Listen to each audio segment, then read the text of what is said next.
Say yes to new beginnings. Yes.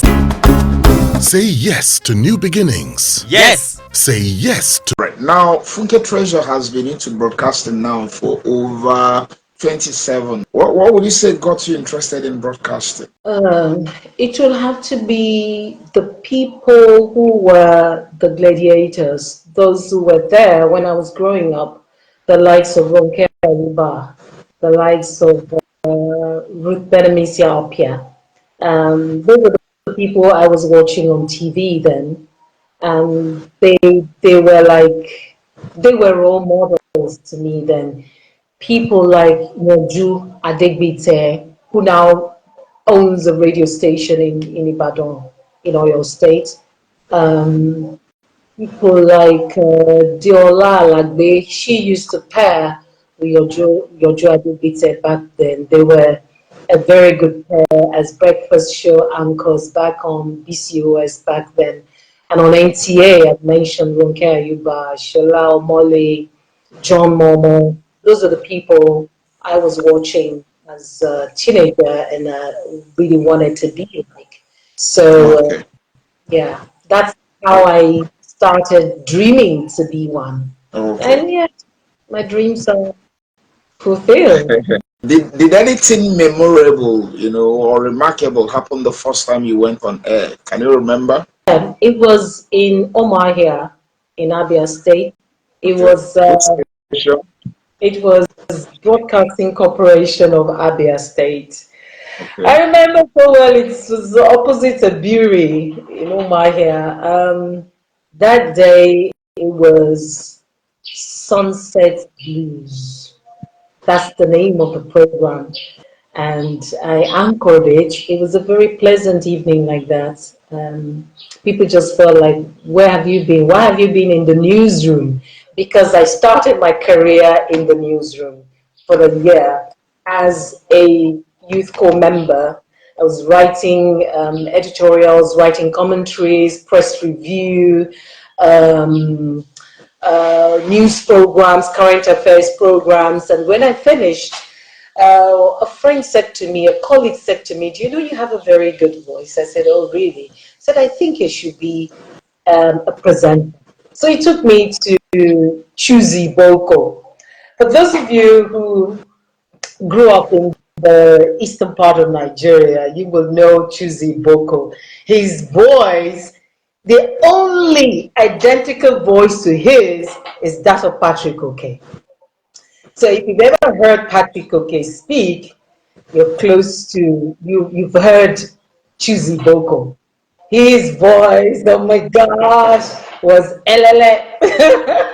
So they took me to Chuzi Boko and he said, oh, okay, I hear you. You need to do an audition. So they did an audition for me and I passed. And that's how, but it took me another 1 year before I then started being on air on BCA, Broadcasting Corporation of Abia. So that's how I started. And the moment I started, it was only a matter of time. I was co-presenting with Chuzi Boko. I was co-presenting with Carol Nelson at home. And I was such a big name there. Oh my goodness. Oh my goodness. Those were my golden days. Yeah. Yeah. Now you've been doing this for 27 years. What would you say has kept you going? Is the bug, the love for the people, the love to pass on knowledge. I originally trained as a teacher, so I always have that thirst to pass on knowledge, whether it's in the classroom or behind the microphone. So you find that whether you're a breakfast show anchor or a reporter, you are telling the people something. You're passing on information. You're communicating because information is not the same as communication, right? So, but you're passing on information. You're also communicating with people, and you're contributing to a better understanding of their environment, of their spaces, and you're helping them to make the right choices about their lives, about, generally. So for me, as a broadcaster, that's what I've done. And being a broadcaster is even limiting to me because I'm a broadcast journalist as well. So I'd rather say I'm a broadcast journalist because I combine journalism with broadcasting. Okay. So for me, it's been a stimulating experience for me. I don't think I'll ever stop being a broadcast journalist or being a broadcaster because even as a podcaster, you're still broadcasting. So I'm never going to get out of that space. All right. So, what do you like most about being a broadcast journalist? What do I like most? That's a very difficult question for me. I like a lot of things about it. I like the fact that if you do it well, you become prominent. Um, if you do it well and with the right guidance, you actually can make money. When we started, we weren't making money. We were just doing it for the love of it. But now Very the millions are rolling there's in. millions now. The people behind us, coming after us, broke the code. Do you understand? They broke the code, so they know how to make money out of it. Because once you have a lot of followers, you can make money from the clicks. Oh, And we didn't wake up to money making and comparing for a long time. Because as a broadcaster, if you're a very good one, you also get compare jobs um, okay. to do.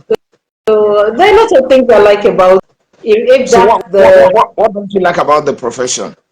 what I don't like about it's TV. Radio is fine. I mean, you're just an unknown face on radio, but on TV or new media like this, people can put a face to your voice, and then you can't walk freely everywhere. You can't eat your coconuts along the road. You can't munch along the road, and you can't get away with just being doing anything in the public. People know it. Ah, that's Funke treasure. Like when I started being on TVC as a news analyst, I'll meet with people who tell me, looking at me, I know you. I know you. I'm looking like it cannot be. Yes. TVC.